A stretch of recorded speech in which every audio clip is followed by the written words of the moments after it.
Hi, my name is Erin. Thank you so much for joining me for this basic stitch sampler tutorial. Included in your kit are two needles, a size 1 and a size 3. The size 1 is the larger needle and it is ideal for 4 to 6 strands. The smaller needle is a size 3 and it's ideal for 3 or fewer strands, but both will accommodate all 6 strands. Also included in your kit are 6 bobbins. This is for your embroidery floss. You'll open up your skein of embroidery floss and unravel it into a little pile next to you, a neat little pile. And then once you're done, you'll wrap your floss around the plastic bobbin. And I like to use a fine tip Sharpie to write the DMC floss number on the plastic bobbin. Begin with the larger needle and about 16 inches of embroidery floss. We'll thread one end of the needle with the embroidery floss and then create a knot at the other end. You can do this with an overhand knot. Here I'm using a quilter's knot, and I'll link a video tutorial below that will go in depth and explain that a little bit better. Starting with the back stitch, we'll bring our needle up through the back of the fabric, then we'll push our needle down about 1/4 of an inch away, or on the dashed line. And then we'll bring our needle back up about a stitch's length away from our first stitch, and then we'll push our needle down at where our previous stitch ended. And we will repeat this process until we get to the end of the line.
To end our stitch and tie it off on the back, we're going to just pass our needle under a few of the stitches.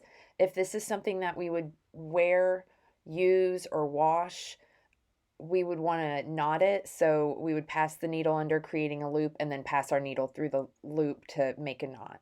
But for this, we're just going to just secure the tail by passing it underneath a few stitches and cutting it.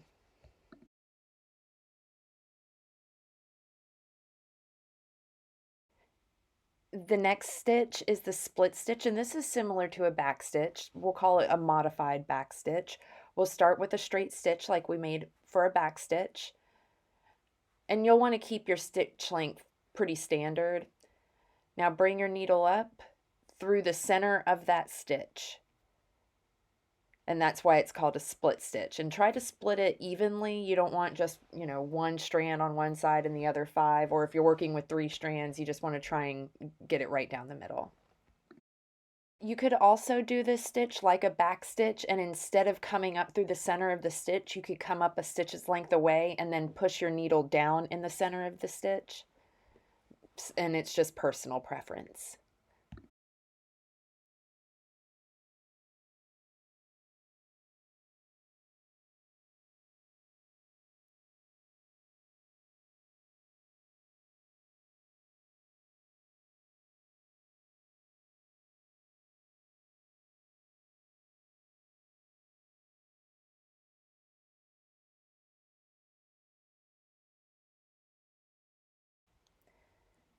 Now this stitch is thicker and fuller and has less variations than the back stitch, which has a lot of valleys in it.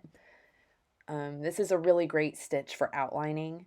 And as you can see, as we stitch, it kind of looks a little bit like a braid.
Now for the stem stitch, this is also similar to a back stitch. We're going to start by creating a small straight stitch, but before we pull it all the way taut, we're going to bring our needle up in the middle of the line.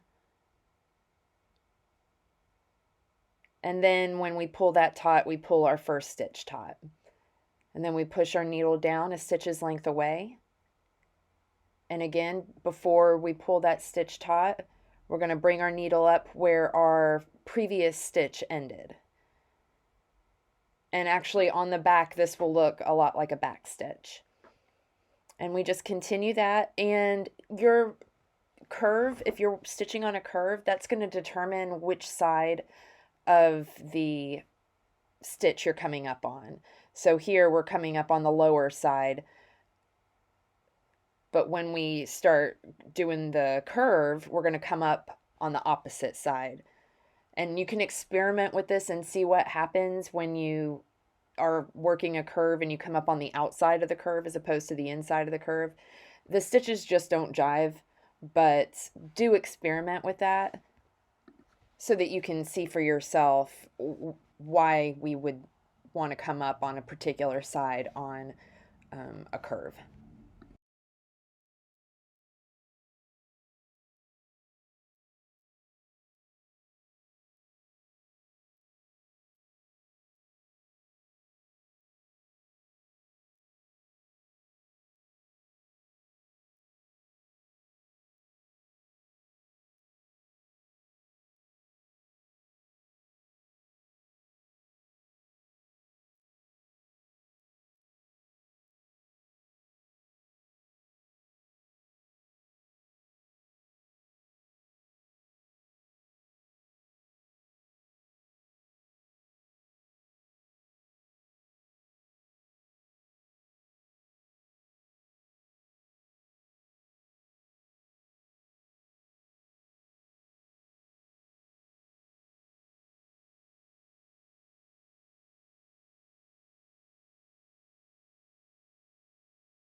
And now for the French knot. Do not let this stitch intimidate you. See what I did there? Our first French knot will be a single wrap. Start by bringing your needle up through the back of the fabric. Place your needle over your thread and wrap it over once. Then place the tip of your needle right next to where you first came up, not the same hole. If you push your needle through the same hole that you came up through, you're just going to pull your knot through the fabric. Let's see it again. Okay, bring your needle up through the back of the fabric. Holding the working thread, place your needle over the thread. Now push the tip of your needle right next to where you came up. 1 second, let's see that again. Wrap your needle, push it right next to where you came up, then gently pull the working thread, and that's going to snug the knot down to the surface of the fabric. We'll look at it again.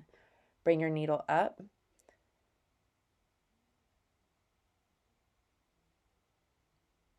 Place your needle over your thread, wrap it once. Push your needle right next to where you came up, and then pull your knot. Now for this one, we're going to be wrapping it twice. Place your needle over your thread, wrap it twice.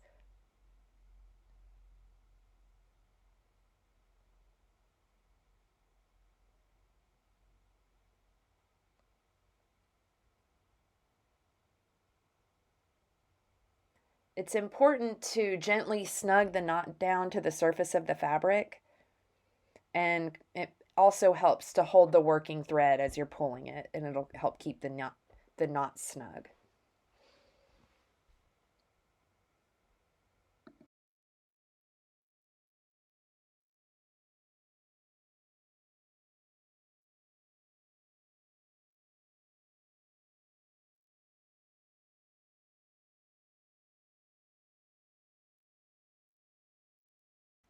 Now we'll do a triple wrap, and this will make just a little bit bigger of a knot than the double wrap and the single wrap. It is key to not pull your knots too tight. So when you're wrapping, don't wrap crazy tight or you won't be able to pull your needle the rest of the way through the wraps. Oftentimes when people struggle with French knots, it's because their wraps are way too tight.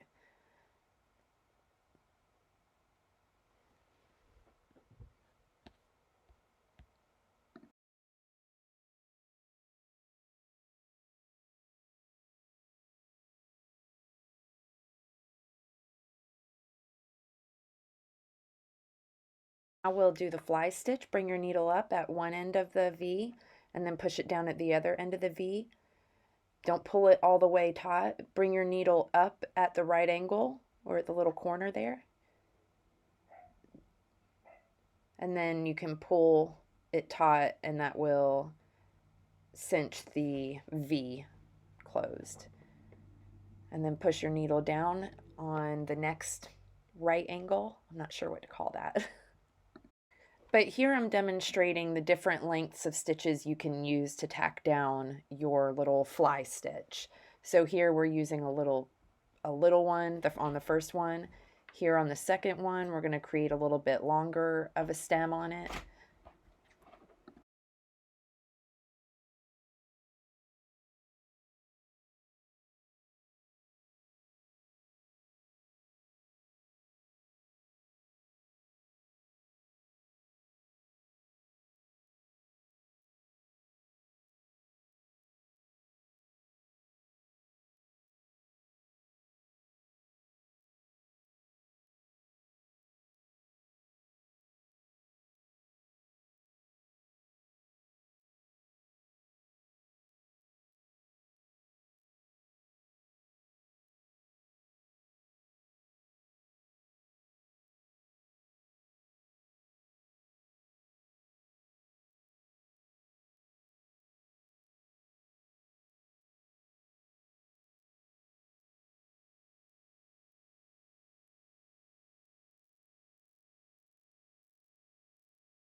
Next up, we have the blanket stitch. This is generally a functional stitch used to hold two pieces of fabric together, but here it's on a flat surface and it won't be a functional stitch.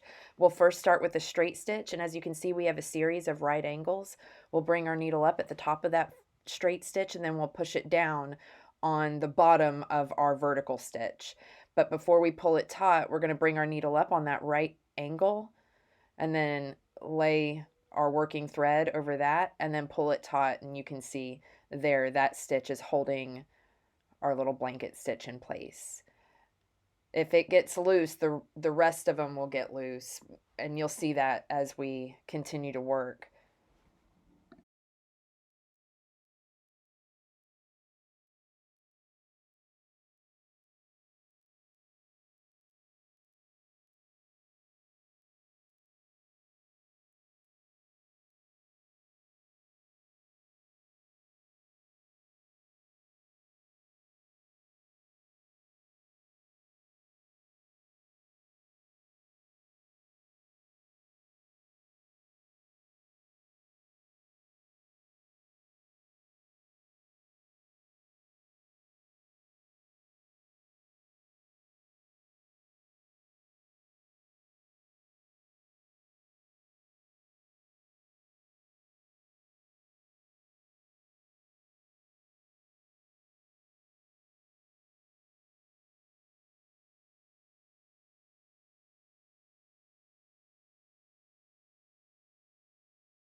To complete this stitch, we will just push our needle down on the other side of our right angle, and that will hold it in place. Now for the leaf stitch, which is one of my favorite stitches, bring your needle up at the top of the leaf, then push it down about a third of the way on the line, and then bring your needle back up on the leaf's line right next to your first stitch. You can go to the right or left side, it doesn't matter. Bring your needle back up and then push it down right below where your first stitch ended. And then you come up on the opposite side. My fabric keeps getting loose, I need to tighten it. But bring your needle up on the opposite side. And you'll just alternate sides as you go down the sides of your leaf. And you can play around with your stitch length here and get different effects with the center of the leaf. Maybe you want to start by bringing your first stitch 2/3 of the way down or 3/4 of the way down. Do experiment with that and see the different kind of effects you'll get with leaves.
Once you're done, you can add a stem to your leaf, and we're going to go ahead and use our newly acquired knowledge of the stem stitch to give our leaf a stem.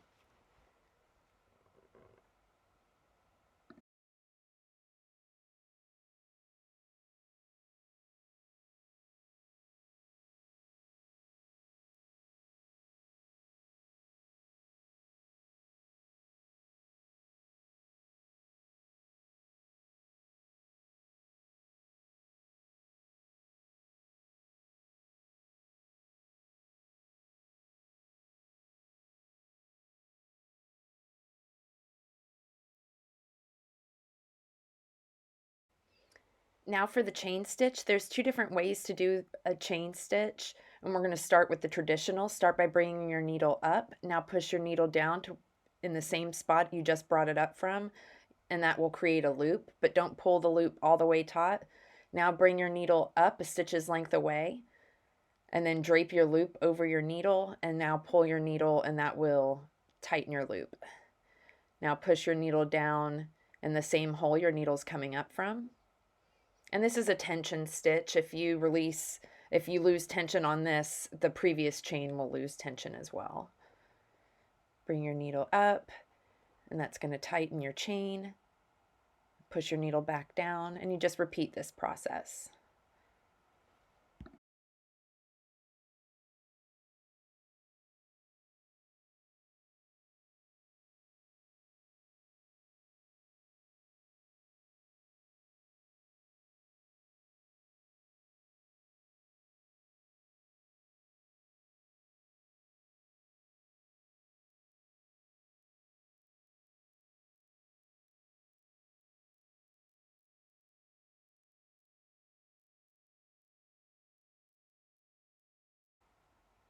And to end your traditional chain stitch, just press your needle down on the other side of the thread, and that will tack it in place.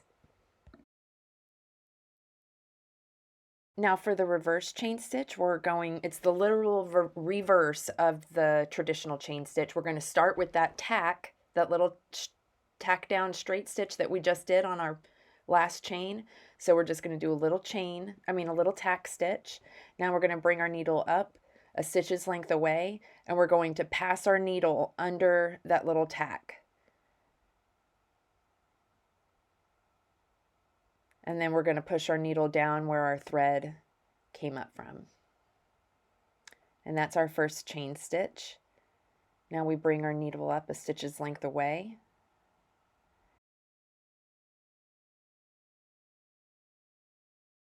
Then pass your needle under your previous chain. You could also use the eye of your needle to do this, and it's less likely to catch or split the threads.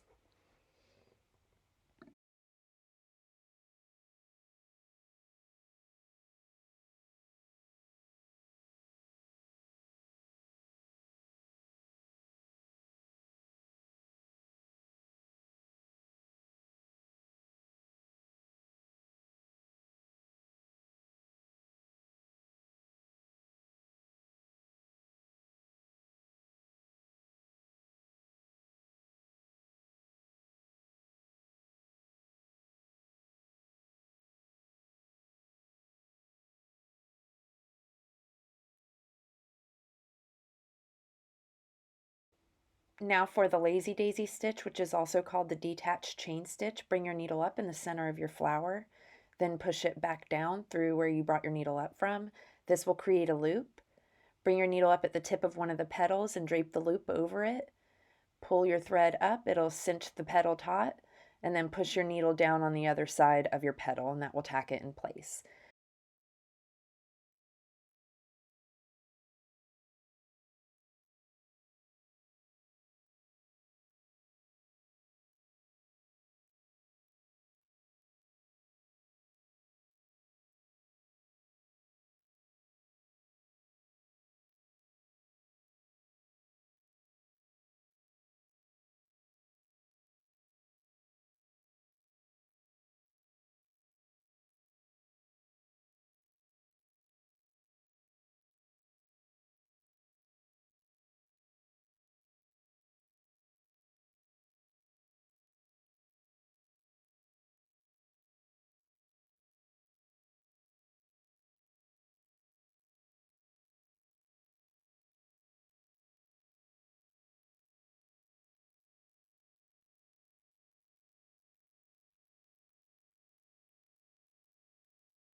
Now for the satin stitch. Sometimes people like to outline the item that they're going to be filling in which I don't do that, but you could use a back stitch or a split stitch. I think a split stitch would be better because it has less variations in it with, its height. But you would just use that as a guide. You would bring your needle up on the outside and push it down on the outside. But in this case, I'm not using a outline stitch, and I rarely ever do when I'm satin stitching. But what I do like to do is create some guide stitches to help keep my satin stitches straight, because if you're working from one end to another and just doing back to back to back stitches, you may notice that they might start to slant after a little while. And to prevent that from happening, I like to make these little guidelines for myself.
So for the stitch names and for the little French knots that we're going to put in the center of our lazy daisies, we're only going to use two strands. So here's how we separate out two strands. Just fray the tip and grab an individual strand and pull. Don't try and pull 2 strands or 3 strands at once. This is only going to work with 1 strand at a time. So once we have our 2 little strands, we're going to join them together, tie a knot in one end, thread our needle with the other, and then give our lazy daisies some French knots. I think I did a double wrap there.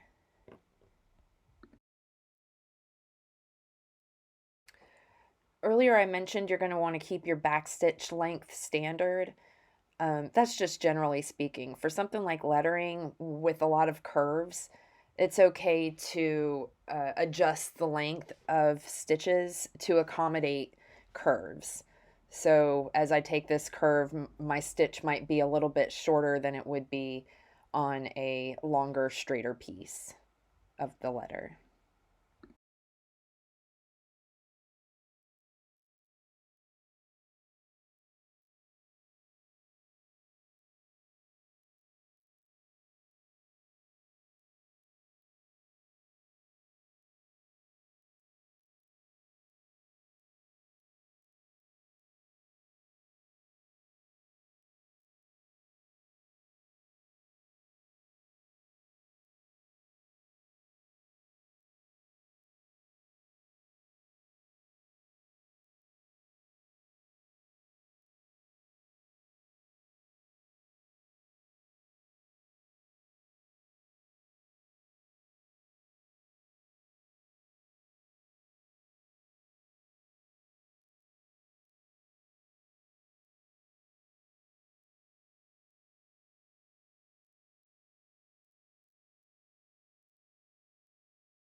For the title lettering, I'm using 3 strands just so it's a little bit bolder.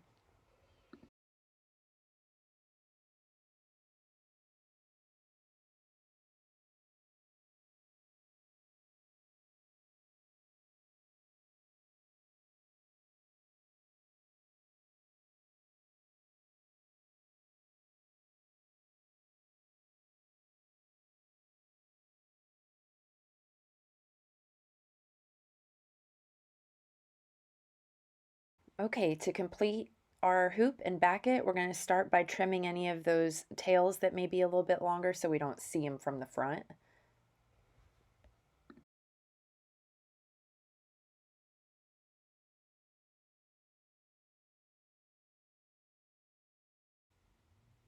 Now we're going to measure the depth of our hoop, and we're going to use that measurement to mark off where we will trim our fabric.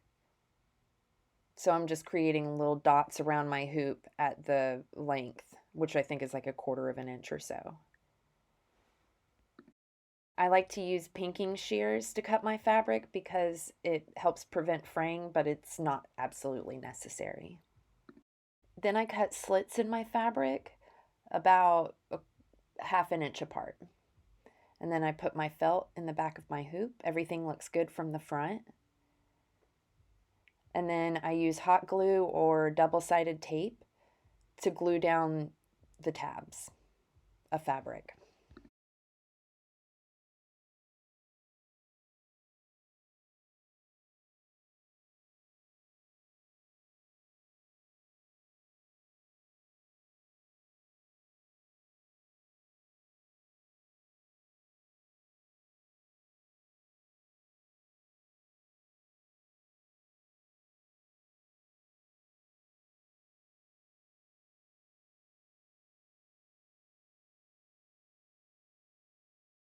And there you have it, a completed basic stitch sampler. Congratulations on learning 10 embroidery stitches. Now go use your new embroidery knowledge to stitch something beautiful today. Thank you so much for watching.